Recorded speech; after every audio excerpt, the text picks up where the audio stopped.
Hey, Kristen here. Today I want to talk about the 5 things I've learned while facilitating user interviews. And this is actually something that I learned over time, and I just want to share some tidbits to help you when you're early in your UX career.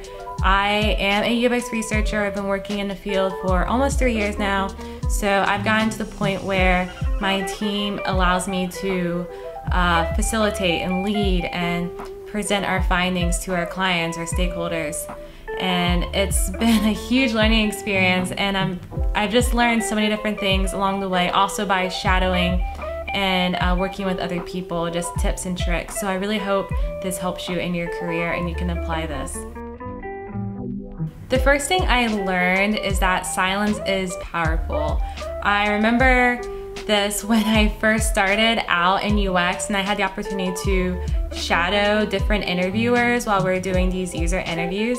And I noticed a huge difference between the interviewers who were clearly either rushed or they just did not like the gaps in the conversation, or those like awkward silences, some call them. And then there's other interviewers who are completely fine with awkward silences, and they have those gaps and breaks to kind of just slow down and not really rush into things. This is a great thing to do. There are many psychological reasons why.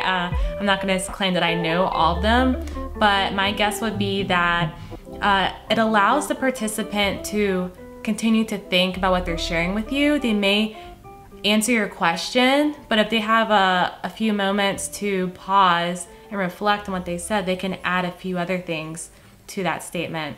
Obviously, you can just jump in and say, ask them for more detail, more context, ask them an additional question, which is what can typically happen when an interviewer doesn't have those little gaps in conversations. But by slowing things down, it can relax the participant, let them take their time to think through everything, provide more details. And I've just found that not rushing through the questions allows us to get more information and details from the users. Secondly, if you don't understand what the user is talking about, ask them what they're talking about. This is something I also learned early in my career. I would shy away from asking a user what something means. For example, I formerly worked with Aflac and interviewed the Aflac agents, and they would use all these acronyms. They would just talk about these different insurance plans and reference other things, even like other types of software. And I had no idea what they were talking about. And I wasn't leading those interviews at the time because I was still an intern, but even our interviewer didn't ask them what a certain acronym is. And so after that interview, I asked them what it meant, and they said, I don't know, we need to follow up. So by just going ahead and asking the participant what XYZ is, it's completely fine. I think that's one of the things I really like about interviews, is that we, as an interviewer, we are not expected to know everything. Because that's why we're there. We're there to interview them, to learn more.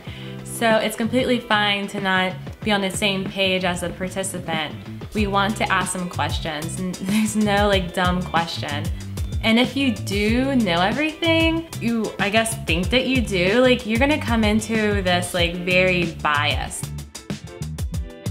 So one of the interesting things about doing user interviews is that you don't know which personality you're gonna get.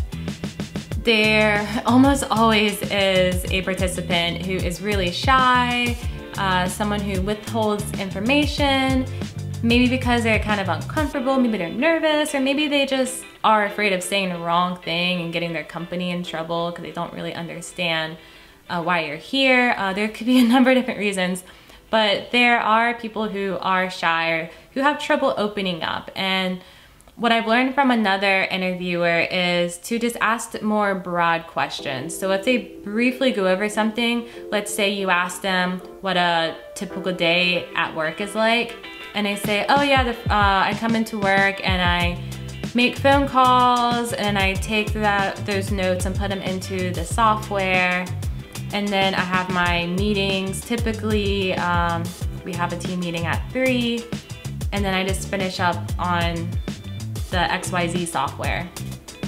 And so if that's pretty much all they're giving you, they're not really giving you details into like who they're reporting to, what these meetings are like, that's when you kind of dig into, oh, well, you mentioned the XYZ software. Can you tell me more about that? Or what do you use this software for?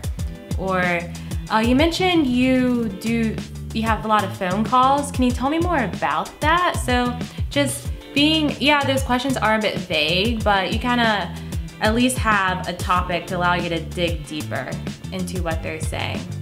Also, if you are having trouble understanding their experience with, let's say, that software, you can ask them, how is that working for you? And that's an unbiased way of asking if, like, do you like this? Do you not like this tool? At my 2-year mark in UX, that's when I realized that not all interviews are going to be helpful, and that's completely okay. When I started out, I would see, you know, some participants were amazing, gave us so much information, and some participants, like, yeah, like they said the same things as the other 6 participants, but they didn't really give us anything more, or they just rambled a lot, they went on rants, they got off topic.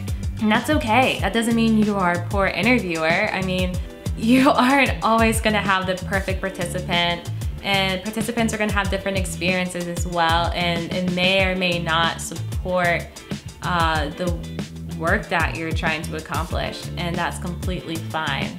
No one is in the wrong, not the participant nor you. And lastly, I've learned that the more interviews you do, the easier it gets.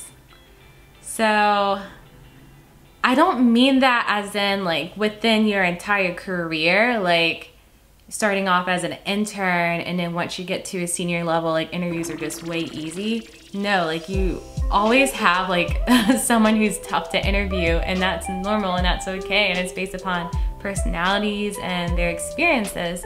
However, when I say interviewing gets easier, I'm talking about per project. So let's say, going back to insurance, let's say you are interviewing insurance agents, and your first interview, at least in my experience, the first interview is the most nerve-wracking interview, especially if you are really new to the industry and have no background to what possibly could come up in these conversations.